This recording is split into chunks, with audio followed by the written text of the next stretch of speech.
మీనన్ కార్లో కూర్చొని ఉంటే అప్పుడే ఒక రౌడీ బై ఆ కౌశికి డబ్బులు తీసుకొని డీల్ మాట్లాడుకోవటానికి ఆఫీస్ దగ్గరికి వెళ్తోందంట.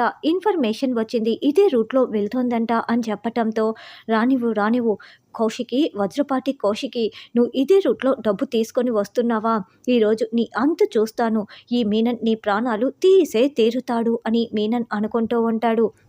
సుధాకర్ కార్ డ్రైవ్ చేస్తూ ఉంటే కౌశికి ఫోన్లో మాట్లాడుతూ ఉంటుంది. అప్పుడే సుధాకర్ సడన్ బ్రేక్ వేస్తారు. వదిన ఏమైంది అని ఫోన్లో ధాత్రి అడుగుతూ ఉంటే, ఎవరో రోడ్డుకి అడ్డుగా కార్ని అడ్డు పెట్టారు జగదాత్రి, అందుకే బాబాయ్ సడన్ బ్రేక్ వేశారు, వాడికి కళ్ళు నెత్తికెక్కినట్లు ఉన్నాయి, ఇప్పుడే వాడి సంగతి చెప్తాను, అస్సలు వదిలిపెట్టను అని కౌశికి అరుస్తూ ఉంటుంది. వదిన వదిన మీరు కారు దిగకండి అని ధాత్రి చెప్తున్నా కూడా ఈ లోపలే ఫోన్ పెట్టేసి కౌశికి తిరిగి చూస్తుంది. అప్పుడు మీనన్ వాళ్ళ కారు దగ్గరికి వచ్చి ఉంటారు.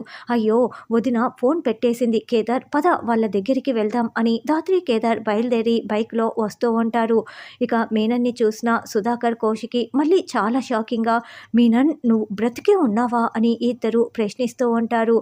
ఏంటి వజ్రపాటి కౌశికి, నువ్వు డబ్బులు తీసుకొని వెళ్తున్నావా, ఈరోజు మీ ఇద్దరిలో ఒక్కరు కూడా ప్రాణాలతో మిగలరు, ముందు నిన్ను చంపి మీ బాబాయ్ ప్రాణాలు తీయనా, లేకపోతే వాడి ప్రాణాలు తీసి నీ ప్రాణాలు తీయనా అని మీనన్ అంటాడు.